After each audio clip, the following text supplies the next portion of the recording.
on what Jenny was just talking about. I think as technologists, a lot of us are playing with all these things on the side for fun. And Kickstarter is just kind of the next step. So I don't know, has anyone done a Kickstarter before?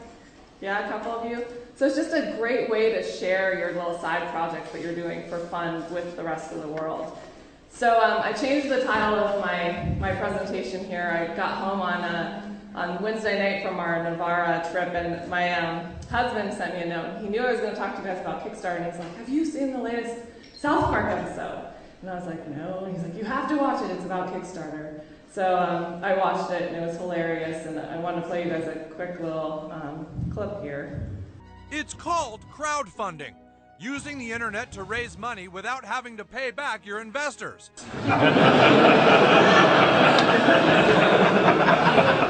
So anyways, you have to check out this episode. It's hilarious, and it's kind of like, you know, how South Park is. They make fun of a lot of things, so they're kind of saying that some of the bad things about Kickstarter, like the potato salad campaign, if you guys all saw that, how, you know, you don't have to do anything, you're making all this money.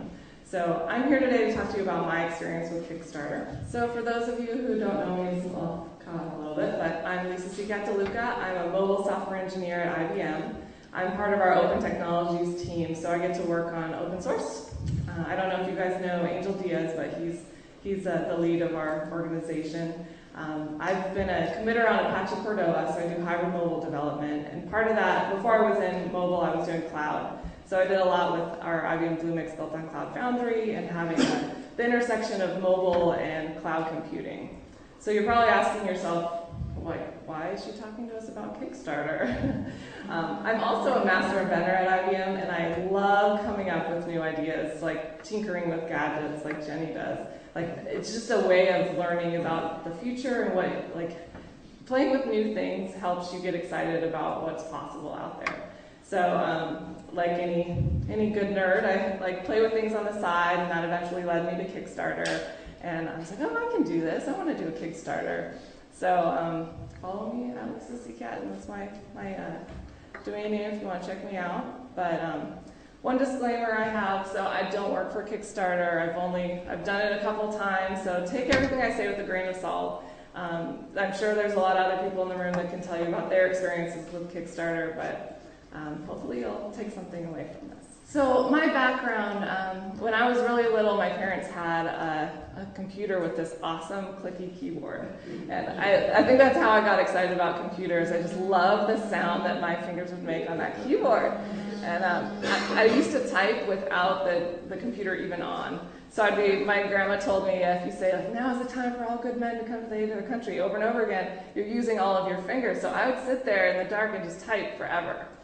But eventually I found the word processing stuff. So I'm like, all right, I'm gonna write stuff. Yeah, I was like, I'm gonna write a story. So my sister and I would write stories about, you know, our dolls, our troll dolls and our Barbie dolls, and then we'd act them out. And I was kind of shy, so I'd never talk in front of the camera. I'd always have my, you know, puppets doing the show. But over time I realized that my skill wasn't so much in writing as it was in computers. So I kind of gave up on the writing passion and went down the road of computer science. And then I had kids. Aren't they beautiful? So as soon as I had kids, I immediately thought, like, how can I share my passion for technology with my kids? Because I want them to love technology the way I love technology.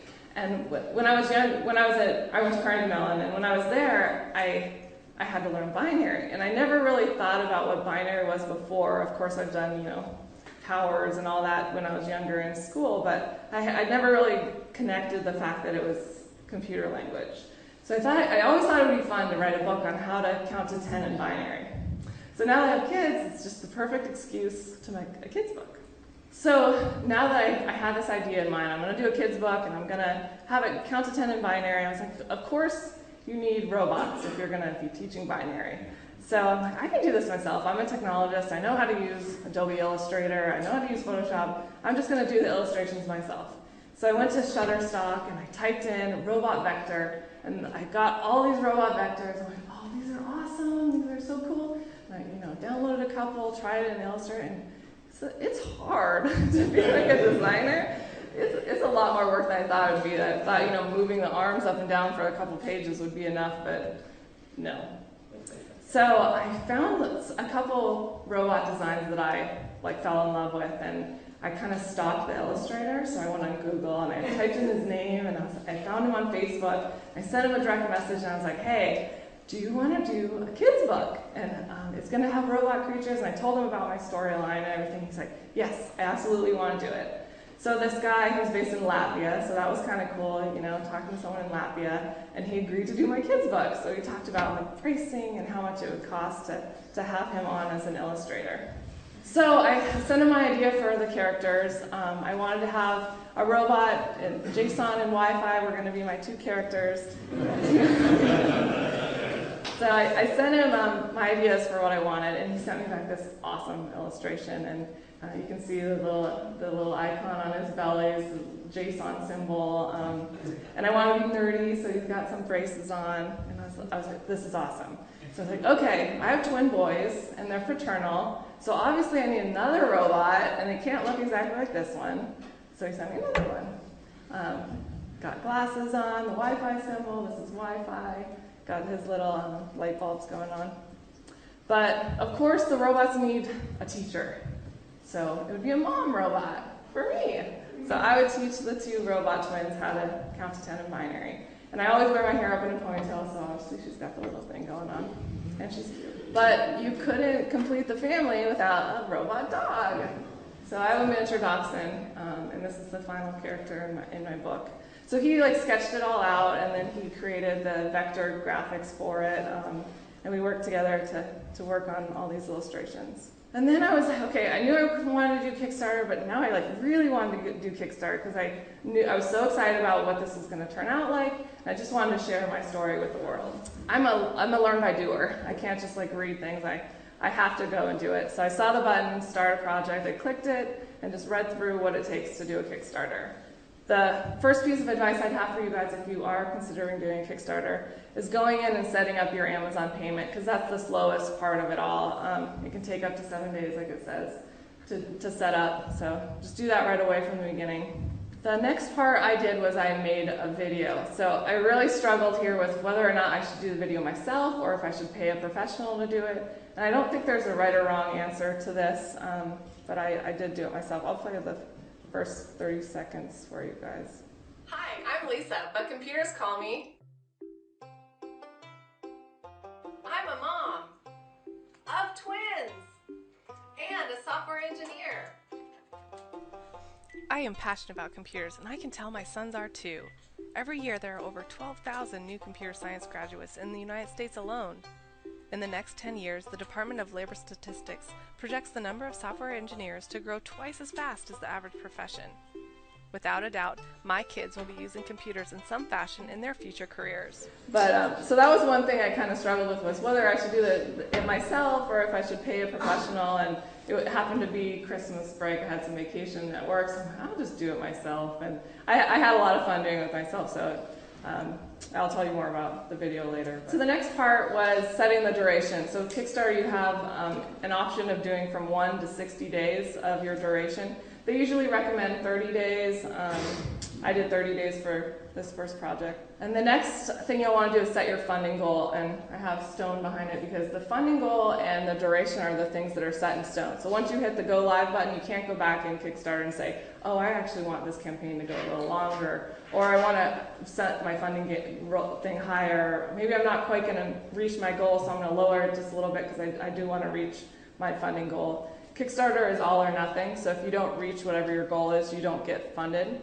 But you can try again a second time. So if you don't reach your funding goal, you can come back in and lower it or make the changes that you need to do. And then the next part is creating the page. So Mikey kind of talked about this yesterday, how after you create that page, you can go back in and edit it after you hit live. So this isn't as important. Oh, one thing Mikey also mentioned was the process was kind of slow in that getting approval from Kickstarter, and that's no longer the case anymore. When I did this project, it was, but now they have actually made it really easy. So you click go and it's live. I think certain types of projects you do have to go through the approval process first, like hardware projects, but everything else you don't have to. So the next part before you go live is setting your rewards. I played around a lot with what I was going to do for this. Since I'm a mobile engineer, I thought, I need to have a mobile component to my book. So I created an animated ebook with it as well, and I offered that as an award to the backers of my project, and it was like $3. I figured that's how much I'd probably charge on the App Store anyway, so I would add that in. And then I was like, okay, and then I'll create 2 versions of my app. So I'll have the paid version on the app stores, and then I'll have a free version where you just log in with your email address and like the code for Kickstarter, and you'd be able to have that. No, it doesn't work like that. Apple does not like that. So I had to come up with a sneaky way in order to let, don't record this, to let my app get accepted within the App Store. And so what I did, so if you guys want to download my app, you can. Just download the free version and you can try this little trick. But what I did was I made it so my backers had to enter 210, which is the number of backers I had for the ebook. And then when they entered 210, there's a little, you can't really see it's cut off, but there's a Kickstarter logo, so they hit the Kickstarter logo and then bring them to a secret login page. So now it has functionality because it's a binary calculator, but it also let them unlock the free version. So if you do want to get my free version, I added a bunch of logins for today. So info@arobotstory.com, and the password is robotkick if you want to check out my animated ebook version of this. And as a mobile developer, I was like, oh, I have to have a mobile side of this, an animated ebook, and I have so much respect now for people that do animated ebooks and games. It was a lot of work. It was so much more work doing the animated ebook than it was to just do a Kickstarter and do the book itself. So it was really fun playing with like PNG sequences and all about like, CSS transformations, and I learned a lot. My next piece of advice would be not to do t-shirts for rewards. I did. I was like, okay, it's like $25, I'll do a t-shirt reward, and I'll make a lot of money on it. And it sucked when it came to fulfillment time, because you had to, like, everyone has different t-shirt sizes. You had to match up the right person with, like, the backer with their t-shirt size, and then people would change their mind. Like, oh, I really want a size small now, or do you have a triple XL? And I'm like, oh, okay, I'll get you one of those, because you want to make everyone happy. So my advice, don't do t-shirts. But then again, do t-shirts, because the profit margin is awesome. It's such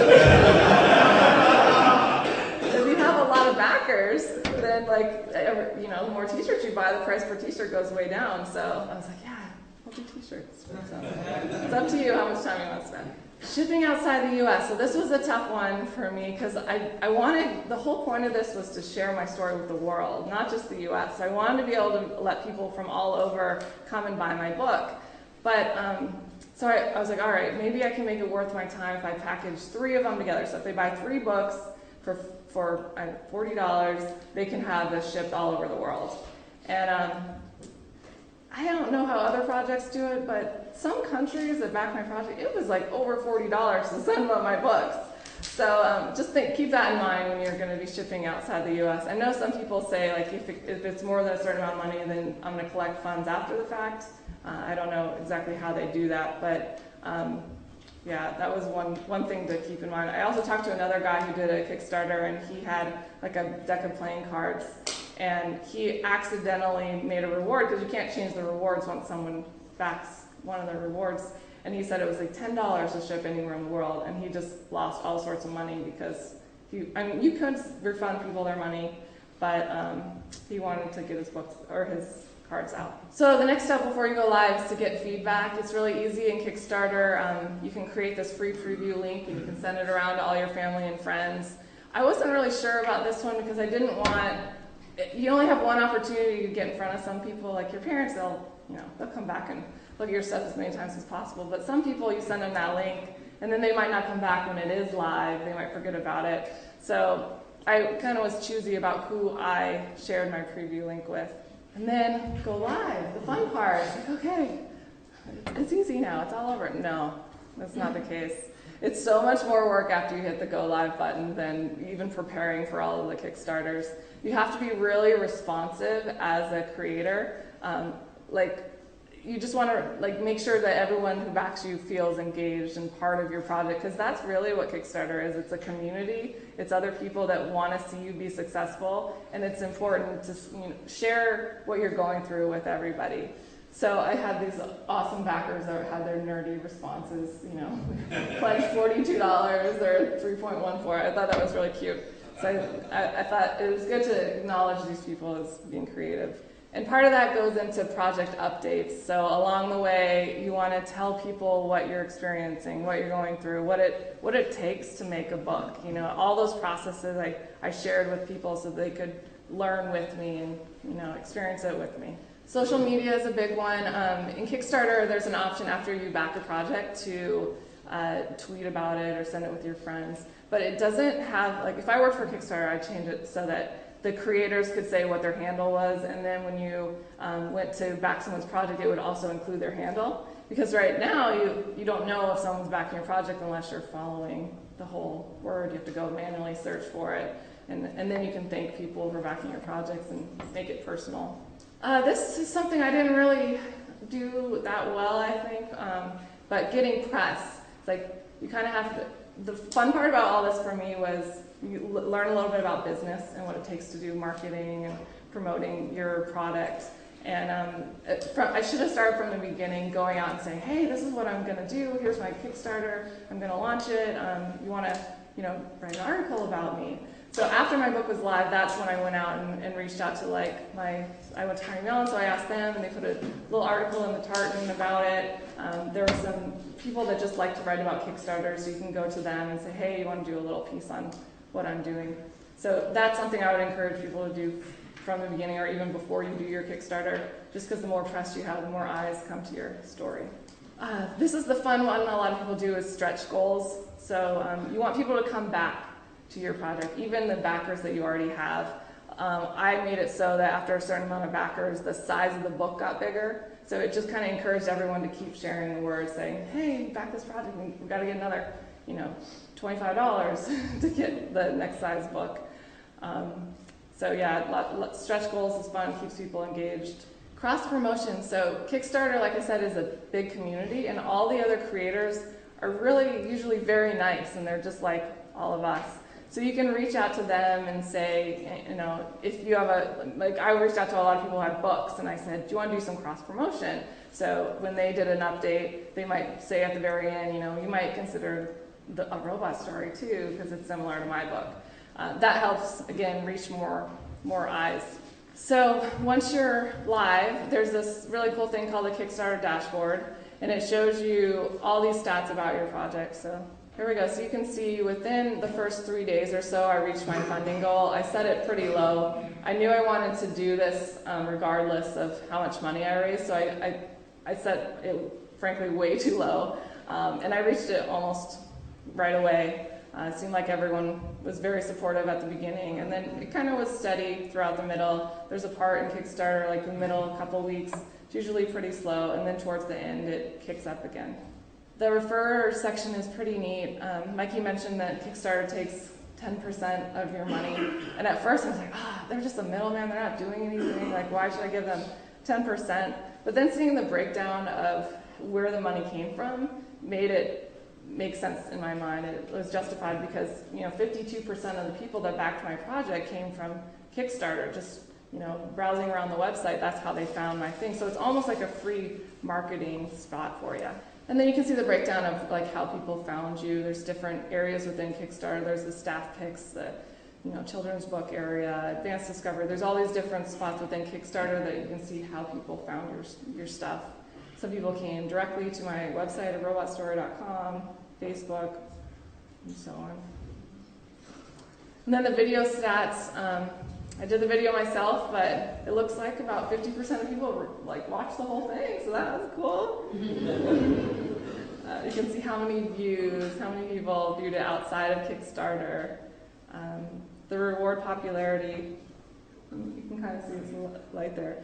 But Kickstarter says the most common amount of money that people like to spend is $25. For me, I wanted my book to be reasonable, so it was $15, and that was obviously my most popular award.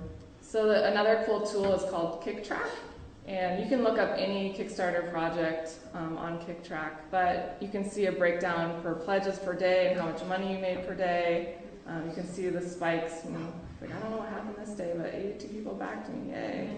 So it's pretty fun if you're running a Kickstarter because like your phone's constantly buzzing and you're always looking like, who backed me and how much did they spend? So that was really fun. I think my husband got annoyed with me at dinner. I'm like, checking to see who's backing me. So the last 48 hours, how many of you have shopped on Kickstarter? Shopped? Yeah. There's a little star where you can say, remind me about a project, and then people will get an email the last 48 hours of a project, and you can go and back people then. So that's when you're going to see also a lot of, you have to be prepared for the last 48 hours because a lot of people are going to come back to your site, and you want to convince those people that weren't sure before if they wanted to back you. And then as Mikey said, I updated since his thing, you really do have to write your tombstone. So I didn't know about this, so now forever, my project has final hours, and if you search for it on Kickstarter, it's like, is this still live? What's going on here? Because they won't let you edit it after the final hours. So yeah, you'd edit your Kickstarter show, like where people can buy the product after, maybe send them to your website or PayPal or whatever you want to do after the fact. And then I raised money, yay, and beat my goal. I got $13,000. Woo! It's not over yet. At some point you realize that you are going to be doing whatever you're doing, so you have to fulfill these orders. So I had to buy an ISBN number, because this is like a real book. I'm publishing it myself. And I wasn't sure whether I should buy one or if I should buy more, and the optimist in me was like, I'm going to make more books later. So I bought 10 ISBN numbers. It was like $250, not a big deal. But that was the one thing you have to do. You can scan it even if you want. The next thing to do early is backer surveys. I still have people who have not filled out their backer surveys, which is really annoying, especially if you're doing t-shirts, because you need sizes. You don't want to like order a million of extras. So send out your backer survey early. The problem with the backer survey is you can't send it twice. So you have to know exactly what kind of information you want to ask people before you send it out. And then it's like, okay, I'm going to do a book. How do I print it? I looked at some companies within the US, and it wasn't going to happen. It was like $8 a book. So I was like, all right, I'm going to have to experience buying something overseas and how to work with people overseas. Also a really cool learning experience. So I used Alibaba. I entered all the information about what I wanted to make and the book, what it was going to look like. And I got a bunch of like quotes right away from people, like how much it was going to cost to do all these books. And you can even do prototypes. I actually didn't do a prototype. I don't know why I didn't for this first time. But you can spend a little bit extra, like $100, and they'll print your book and mail it to you, and you can see what it looks like before you actually go through the project. So importing, now you like place the order, you're not sure what's going to happen, like you're working with this company overseas, and the English barrier is a little weird. You feel like you're getting scammed. It's like, am I actually going to get books? And then there's all these hidden costs, so you don't really, like, when you're creating your funding goal, I don't know. It was a little frustrating, but here's all the hidden costs that I had to deal with, so maybe this will help you guys if you ever have to import something.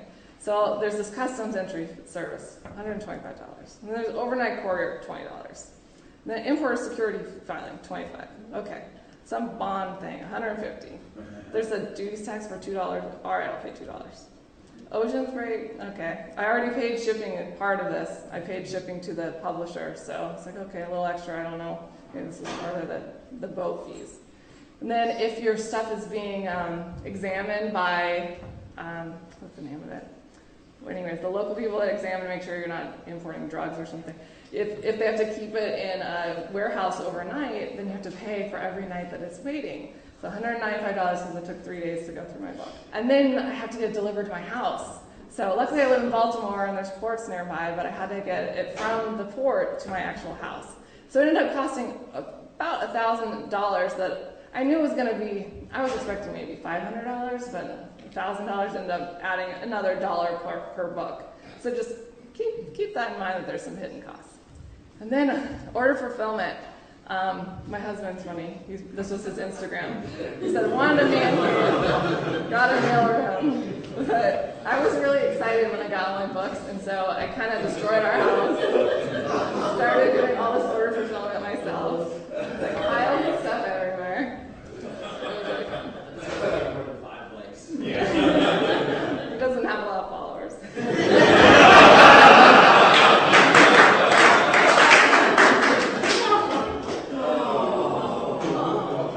So I had so much fun with my first Kickstarter. I'm like, I'll do a follow-on one. and I'll make a whole brand of my thing, and I'll do some stuffed animals. And I took the characters, I sent it to another company I found in China that did plush animals. And how cool is that? Like, I made stuffed animals. Like, who can say they did a stuffed animal? But you gotta think about your audience. It seemed like nobody wanted them on Kickstarter. I don't know why. They're so cool. I wanted to take all the lessons learned from my first Kickstarter and play around with it and see how it would work the second go around. So I did a number of things differently. This time I wanted to play with the idea of having a limited number of things first to see if people would like right away pledge a lot because they want to get it for $2 cheaper. And that really wasn't that popular. And then, I wanted to also include the book, so I packaged the book as one of them. But I wanted to keep my rewards really simple. And another thing I did this time around was I made a professional video. So it was actually pretty cheap. It was like $1,500. I made this really cool video, and you guys can check it out on Kickstarter. Like, the cameraman followed my kids around playing with these stuffed animals, and it turned out really cool. But I was also a little more serious, whereas my first one I was like more fun and peppy. And I don't know if like that was boring being more serious, so I don't know. So really what I learned from my second Kickstarter was Kickstarter is also a marketing tool. So I got all of these book orders out of nowhere because people just want the book. They didn't really want the plush animal. So I had all my extra books from the first one, and people would come I'm selling them on my website at robotstory.com, on Amazon and ThinkGeek, and people would go and buy my book after watching the video about the plush animals. So yeah, I've always wanted to have something on ThinkGeek, so that was really cool. I sent out an email, I'm like, hey, I made a nerdy book. Do you want to put it in your catalog? So that experience of knowing like how to approach a company and get them to put your item in their catalog, that was also an awesome learning experience. But I was unsuccessful with my second Kickstarter. Sad. Didn't even come close. I looked on KickTrack and it was like, you're projected to, even out at $800 or whatever it was. So I ended up canceling it before the funding period ended. But I want to share another story with you. How many of you guys are familiar with the Coolest Cooler? Okay, most of you. So this is the latest top grossing product on Kickstarter. And the first time this guy launched, he set his goal for $125,000, and he fell short. So, I fell short with my plush animals too. It's okay, it happens. But so he made a bunch of changes to his project, and he relaunched it. This time he did a number of things differently, and he reached over $13 million. Like, that's ridiculous. He didn't even reach it the first time. No one even got to that, and now he's got $13 million. Just amazing story. So there's a lot of websites that do a comparison of what he did differently the second time around.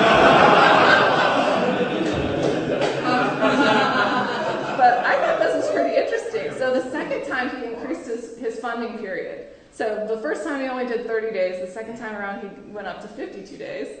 He also launched during July. So the first time he did it in November when people aren't really drinking cold beverages. He did it in July when people are like, oh, I'd love like a cold beverage right now. So that was probably smart on his thing. He also knew that he had come close to his funding goal. He got $100,000, and if you don't reach it, you don't get it, like I said. So he lowered it down to 50. So he probably didn't need all that money in order to actually go through fulfilling the product. So he lowered it in hopes to at least get $50,000, not realizing he'd be a millionaire. And I thought it was pretty neat seeing the stats of like what part of the United States that's in, and how his video ranked. So there's hope for my plush animals still. But I wanted to also share with you guys some of the cool Kickstarter projects that I'm currently backing. I think it's, like, Kickstarter is a community, and it's a lot of, like, pay it forward, and I'm kind of obsessed. I probably back, 50 plus projects now. But yeah, and if you have any questions, like if you're going to do something around wearables, there's a little button to like reach out to people. Reach out to them. You can send them a message and be like, hey, I want to do this too. How do I get started? And they'll like share where they manufactured, like all this information. Everyone's just so nice. So this one I'm really excited about is like a wearable. And you can like light up your different glasses based on an app. So I like that one. This is like a party game. It's only $10. It's a card game. It looked fun. This one's kind of cool. It's I don't know if anyone's heard of this one, but there's that little camera on your laptops, and the world's spying on you, you know. And so this idea is only $5. It's this little magnet that you put over the camera so people can't watch you.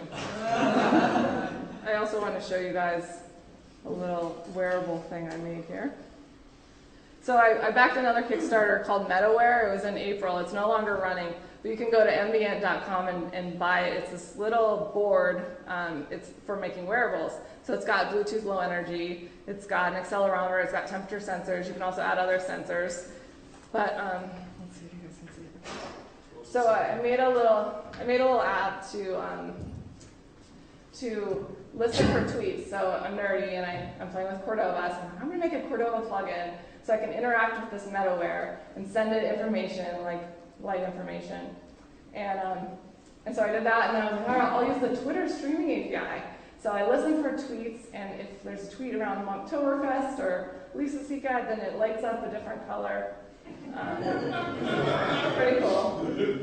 You can change the color too, so my next round I'll probably make it so when people tweet like the hex number, they'll change the color based on what people are tweeting. So very cool. So that's all I had. I probably won't over on time, but any questions? How did you come up with your initial goal if you didn't know the manufacturing process, right? Yeah, so my husband still gives me a hard time about this. I'm like, I want to do it anyway. I knew I wanted to do it. I'm like, I have some money to play with on the side, you know, and since this isn't like what I'm doing full time, so I'm like, I'll just put it pretty low. And my husband's like, you're never going to reach $2,500. So I'm like, oh, should I lower it? I'm like, well, it's going to cost this amount for my illustrator. I kind of calculated how much it would cost.